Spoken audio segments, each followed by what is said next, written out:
Hello guys, कैसे हैं आप। और आज आपके लिए लेके हम आए हैं क्लास 11th 12th के लिए हिंदी व्याकरण का एक और मोस्ट इम्पोर्टेंट टॉपिक जो कि है समाचार लेखन। तो ये जो है आपकी सीरीज चल रही है जो कि जनसंचार, पत्रकारिता, ये सारे टॉपिक हम आपको कराते आ रहे हैं। आज जो हम लेने वाले हैं वो है समाचार लेखन। तो समाचार लेखन क्या है, इसकी पूरी डेफिनेशन हम समझेंगे। उसके अलावा इसमें क्या प्रकार होते हैं, ये सारी चीजें हम देखेंगे।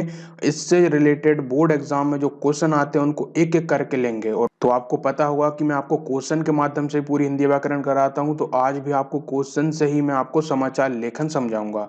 तो सबसे पहला प्रश्न हम लेते हैं समाचार लेखन के ऊपर, आपके बोर्ड एग्जाम में किस तरह से आता है देखिए जरा। तो बोर्ड एग्जाम में जो सबसे पहला आपके लिए क्वेश्चन आएगा या फिर आ सकता है वो है आपका, समाचार किसे कहते हैं। तो सिंपल सी इसकी आपको डेफिनेशन देनी है यहाँ पे कि समाचार जो होता है वो किसे कहते हैं। हम जानते रहते हैं कि इसकी क्या डेफिनेशन होगी।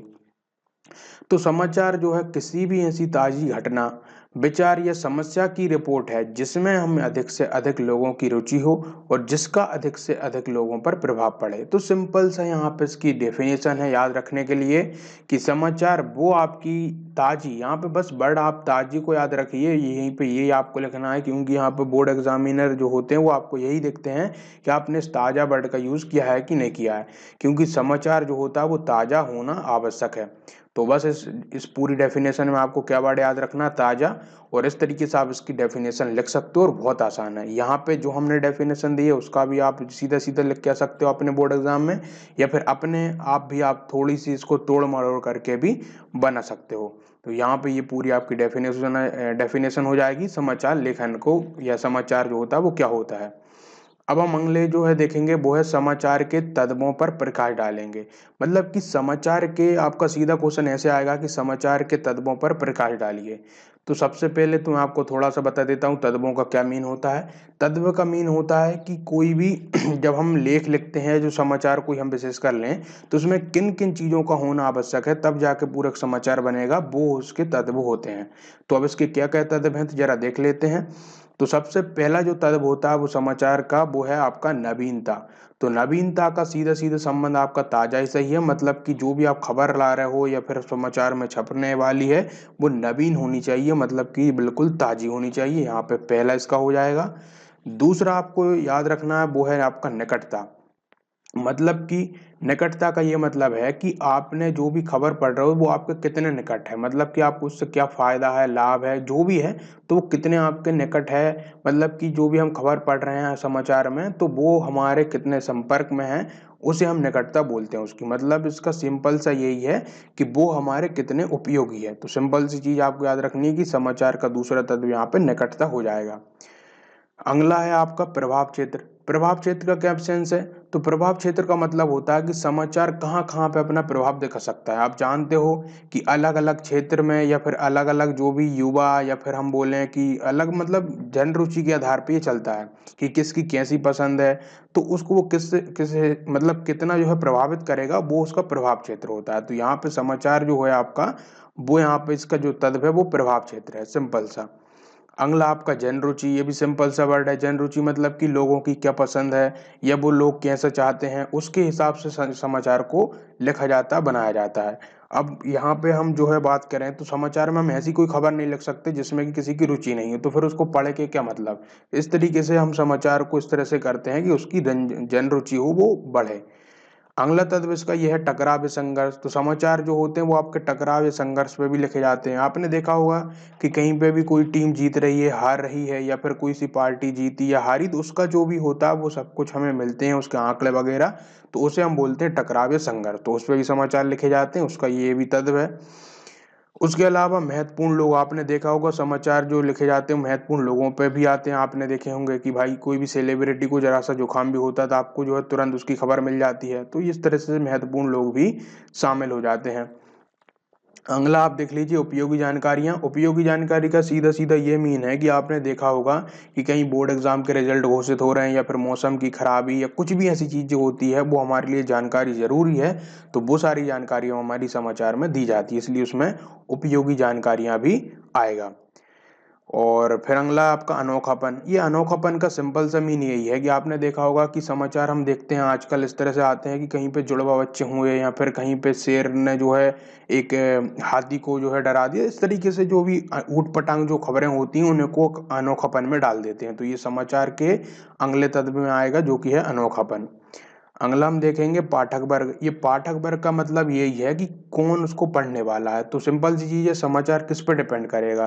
तो समाचार हमारा जब भी बनाया जाता है या जो भी होता है तो पाठक वर्ग पे किया जाता है कि हम जो है किसी बच्चे की मतलब पढ़े तो उसको किस तरह से समझ आए या उसके लिए क्या क्या चीजें अच्छी रहेंगी, उस तरीके से उसको डिजाइन किया जाता है। तो वो पाठक वर्ग के अनुकूल बनता है।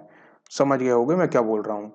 और उसके अलावा ये नीतिगत ढांचा तो बिल्कुल सिंपल सी चीज है कि जब भी कोई सरकार गवर्नमेंट अपना कोई भी एक नीति बनाती है, कुछ भी होता है तो उसको जो है सर ये समाचार में डाल दिया जाता है। जैसे बजट बजट सत्र आता है तो उसको जो है उसमें बता दिया जाता है किसमें कितना बजट है क्या है। तो ये जो आता है आपका समाचार में, ये नीतिगत ढांचा आ जाएगा। अगले प्रश्न की तरफ बढ़ते हैं जरा खटाखट से। तो जो अगला प्रश्न आपको दिख रहा है यहाँ पे लिखा है समाचार लेखन में किन की भूमिका होती है। तो यहाँ पे आपको सिंपल सा ये बताना है किन की भूमिका होती है। मतलब भूमिका का सेंस यही है कि किस कौन जो इसमें महत्वपूर्ण होते हैं। तो यहाँ पे जो दो लोग हैं वो महत्वपूर्ण होते हैं। तो पहला तो है भाई साहब संवाददाता, जो कि उसको क्या करता है, जो भी खबरें रहती है उनको संकलित करता है या फिर ढूंढ ढांड के लाता है। और दूसरा यहाँ पे हो जाएगा संपादक मंडल। संपादक मंडल होते हैं जो कि उसको एडिटिंग वगैरह करते हैं। तो संवाददाता संकलन करेगा और जो संपादक मंडल होगा उसको एडिटिंग करके छापने योग्य बनाएगा। तो सिंपल सा आपको ये इसकी डेफिनेशन लिख देनी है कि संवाददाताओं तथा उन्हें छपने योग्य बनाने वाले संपादक मंडल। अगले क्वेश्चन की तरफ बढ़ते हैं। अगला क्वेश्चन आपका जो सीबीएसई बोर्ड में आ चुका है, जो कि है समाचार माध्यमों में काम करने वाले पत्रकार कितने प्रकार के होते हैं। तो ये क्वेश्चन बिल्कुल आसान है। आपको जो है मैं आपको बताऊंगा तो उस तरीके से याद रखना है। तो समाचार पत्र में जो काम करने वाले पत्रकार जो होते हैं तो वो कितने प्रकार के होते हैं उनको जरा देख लेते हैं। तो यहाँ पे जो है वो 3 प्रकार के होते हैं। वो कौन कौन से होते हैं बिल्कुल आपको सामने दिख रहा है। पहला है पूर्णकालिक पत्रकार। ये पूर्णकालिक पत्रकार का क्या सेंस है। तो पूर्णकालिक पत्रकार वो होते हैं जो कि क्या होते हैं, आपके एक विशेष समाचार संगठन के लिए नियमित काम करने वाले वेतनभोगी पत्रकार होते हैं। वेतनभोगी का सेंस क्या है यहाँ पे कि उनको मासिक वेतन मिलती है या फिर सालाना भी मिल सकती है। तो उस तरीके से उनको वेतन पे रखा जाता है और वो किसी एक विशेष समाचार संगठन के होते हैं। यदि मैं आपको एक सही सही बिल्कुल बताऊं, आपको एक एग्जांपल लेके, तो जैसे अगर आपका एक दैनिक भास्कर है तो दैनिक भास्कर में जो भी आपका पत्रकार काम कर रहा है तो वो क्या होगा, एक पूर्णकालिक होगा। मतलब वो एक विशेष समाचार संगठन के लिए काम करेगा और वो उसको वेतन दी जाएगी उसके आधार पर काम करेगा।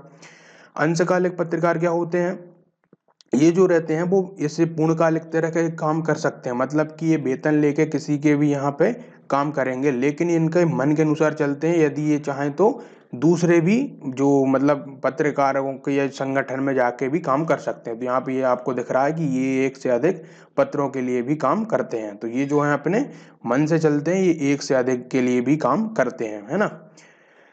अगला प्रकार आपका है फ्रीलांसर। तो फ्रीलांसर से आपको बड़ी समझ आ रहा, फ्री तो मतलब कि ये क्या रहते हैं, मुफ्त रहते हैं। इन पे कोई भी पाबंदी नहीं रहती है। मतलब कि ये जो चाहे अपने मन से कहीं भी किधर भी, और आपको मतलब कि वो ये रहते हैं, मतलब वेतन पे डिपेंड करते हैं। यदि आपको मतलब वेतन पे मतलब मैं बोलूँ तो उनको जो है जहाँ पे पैसा मिलेगा वहां पे वो काम करेंगे। तो ये अपने मन रुचि से काम करते हैं, एकदम मुक्त या स्वतंत्र होते हैं। तो फ्रीलांसर वो पत्रकार हैं जो कि किसी समाचार संगठन के वेतनभोगी नहीं होते हैं। ये मासिक वेतन पे काम नहीं करते हैं। ये जो रहते हैं बिल्कुल टाइम टू टाइम रहता है। मतलब कि यदि एक दिन काम किया तो एक दिन का जितना पैसा बनेगा वो लेंगे और फिर दूसरे किसी समाचार से मतलब पत्रकार में संगठन में जाके फिर से वहां पे काम करेंगे, फिर वेतन लेंगे और इस तरीके से इनका काम चलता है। तो भुगतान के आधार पर ये अलग अलग समाचार पत्रों के लिए कार्य करते हैं। यहाँ पे आधार का जो है यहाँ पे गलत लिखा गया, टेक्निकल इशू के कारण है, तो उसको आप सही कर लीजिएगा। अगले क्वेश्चन की तरफ बढ़ते हैं जरा हम। तो अगला क्वेश्चन आपके लिए ये है कि समाचार लेखन की शैली क्या है। तो समाचार लेखन की भी शैली होती है और शैली का सेंस मैंने आपको पहले भी बता चुका हूँ कई बार। शैली का मतलब होता है कि एक जो है ऐसी टेक्निक, मतलब कि जिस पे पूरा समाचार लेखन लिखा जाएगा तो वो जो होती है उसकी शैली कही जाती है। और यहाँ पे जो समाचार लेखन की शैली है वो है उल्टा पिरामिड। उल्टा पिरामिड का क्या सेंस होता है। तो उल्टा पिरामिड का मतलब सिंपल यही है कि जिस तरह से आपने पिरामिड देखा होगा तो पिरामिड कैसा होता है, आपने देखा होगा बिल्कुल सीधा ट्रायंगल की तरह। लेकिन यदि उसी ट्रायंगल को एकदम उल्टा कर दें तो वो क्या बन जाएगा, एक उल्टा पिरामिड की तरह बन जाएगा। तो उल्टा पिरामिड का मतलब ये होता है कि वहां पे हम जो भी यहाँ पे मैं बताऊँ आपको, तो इसके अंतर्गत क्या रहता है कि जो सबसे महत्वपूर्ण खबर को हम पहले लिखते हैं और कम महत्वपूर्ण को बाद में। तो सिंपल से आप समझ रहे हो, मैं आपको थोड़ा विजुअलाइजेशन कर देता हूँ जिससे कि आपको ये समझने में आसानी रहेगी। जैसे कि मैं आपको ये उल्टा पिरामिड बनाऊं, तो ये देखिए उल्टा पिरामिड की तरह है। अब यहाँ पे क्या होगा, थोड़ा सा मैं सही इसको बना नहीं पाया, लेकिन आप समझ रहे हो कि उल्टा बना दिया मैंने। तो ये जो आपका है वो क्या है, मेन खबरों को पहले बताएगा ये बड़ा पोर्शन, फिर थोड़ी कम महत्वपूर्ण वाला इतना सा पोर्शन रहेगा, फिर और थोड़ी कम महत्वपूर्ण वाला इतना सा पोर्शन रहेगा। तो इस तरीके से जो है जैसे जैसे इसमें नीचे आओगे तो उतना ही उसका क्या होता जाएगा, एरिया कम होता जा रहा है, मतलब कि उन खबरों की जो है संख्या कम होती जा रही है। तो जो जितनी कम महत्व वाली रहेगी उसको हम उतना ही कम वेटेज देते हुए लिखेंगे, उसको सबसे नीचे लिखेंगे। तो पत्र जब आपको मिलता है, जो समाचार आपने देखा होगा, तो आपको मेन जो खबरें रहेंगी बिल्कुल ऊपर मिल जाएंगी और जो भी बकवास खबरें रहेंगी वो बिल्कुल नीचे मिलेंगी। इसका ये सेंस है। अगला क्वेश्चन है कि समाचार लेखन में 6 ककारों का क्या महत्व है। तो समाचार लेखन में 6 ककारों का महत्व यही है कि सिंपल से पहले तो आप समझ लो 6 ककारें कौन कौन सी होती हैं। तो 6 ककारें जो होती हैं वो हैं क्या, कब, कहाँ, कौन, कैसे, क्यों। अब ककार क्यों बोला जाता है, क्योंकि यहाँ पे आप देख रहे हो सभी में क्या है, आपका का आ रहा है, तो इसलिए हम इसको ककार बोल देते हैं। और यहाँ पे पूरे के पूरे 6 ककार होते हैं। तो 6 कैसे देखोगे आप, तो क्या, कब, कहाँ, कौन, कैसे, क्यों, यहाँ पे टोटल ये 6 हैं। तो ये जो सभी रहते हैं वो आपके एक पत्र में, ये समाचार में बिल्कुल होने ही चाहिए। और यदि ये नहीं होंगे तो वो जो होगा आपका समाचार बिल्कुल पूर्ण रूप से हमें संतुष्टि नहीं दे पाएगा। इसलिए इन 6 ककारों का होना अनिवार्य है। और आपके बोर्ड एग्जाम में सीधा यही पूछते हैं कि 6 ककारों के नाम लिखिए, तो आपको याद करके रखना है कि क्या, कब, कहाँ, कौन, कैसे, क्यों, ये आपके 6 ककार होते हैं। अगले क्वेश्चन की तरफ बढ़ते हैं, जो कि आपका क्या है देख लेते हैं। तो अगला क्वेश्चन आपका है कि समाचार लेखन में कितने अंग होते हैं। तो अंग आप जानते हो क्या होता है नहीं, मतलब ये जो रहता है आपका, यदि हिंदी व्याकरण की भाषा में बोला जाए तो अंग हम उससे बोलते हैं कि जिसके बिना जो है समाचार एक, या हम बोलें कोई भी चीज़ अधूरी रहती है। तो समाचार लेखन में जो अंग होते हैं वो उसके 3 अंग होते हैं। वो पहला तो है आपका शीर्षक, दूसरा है मुखड़ा और तीसरा है निकाय। शीर्षक मतलब टाइटल जो भी आप लिखोगे उसका, और दूसरा मुखड़ा मतलब ये होता है कि उसका आपने इंट्रो कैसे दिया है, तो इंट्रो आप जानते हो कैसे होता है। और तीसरा आपका निकाय, जिसे हम बॉडी बोलते हैं, और बॉडी का मतलब है कि उसमें आपने डिस्क्रिप्शन क्या डाला है। तो सिंपल से ये आपके क्या होते हैं, समाचार लेखन के अंग होते हैं। अब जरा हम मुखड़ा को देख लेते हैं खासकर। तो समाचार के जो है मुखड़े में कौन कौन सी सूचना दी जाती हैं। तो जब हम पूरा समाचार पत्र पढ़ते हैं तो उसमें जो मुखड़ा होता है उसमें क्या क्या क्या खबर आती हैं या फिर कौन कौन सी सूचना आती है, उसको जरा समझते हैं। तो उसमें जो सूचना आती है उसमें क्या, कब, कहाँ और क्यों का जवाब दिया जाता है। मतलब कि हम जब उसको पढ़ते हैं, उसका जब मुखड़ा पढ़ते हैं, तो हमें क्या, कब, कहाँ और क्यों का जवाब मिल जाता है। इसलिए उसमें हम इनको लिखते हैं कि मुखड़े में हमें क्या क्या मिलता है। तो क्या, कब, कहाँ और क्यों का जवाब मिल जाता है। अगले जो है क्वेश्चन के देख लेते हैं हम जरा। तो अब आपके लिए जो है पूरे हो गए क्वेश्चन खत्म। इतना ही आपका जो है टॉपिक समाचार लेखन से आता है। अब जो भी टॉपिक बचा है वो आपका है, वो जो है समाचार के माध्यम से रिलेटेड है। तो वो जो है इससे हट के टॉपिक है, तो उसकी अलग से ही लेक्चर बनेगा। तो उसकी आप टेंशन मत लीजिए। ये जो है आपका पूरा बोर्ड में जितना आता है हमने आपको कवर करा दिया है। और बाकी के अब जो प्रश्न आपको ये दिए गए हैं, मैंने आपको इन प्रश्नों को भी करा दिया है। तो यदि आपको याद है तो प्लीज़ इसे जो है कमेंट बॉक्स में मुझे लिख के बताइए कि किन किन को याद है ये, और इनके आंसर मुझे कमेंट बॉक्स में दीजिए। जैसे कि बिल्कुल सरल से ये आपके क्वेश्चन हैं ये, जो कि मैंने आपके पिछले या फिर अभी के लेक्चरों में करा चुका हूँ। इस वीडियो को 500 लाइक तक पहुंचा दीजिए, क्योंकि हम इसके बाद जो है सीधा जो है अगले टॉपिक पे आएंगे। तो इस लेक्चर में इतना ही रखते हैं। All the very best.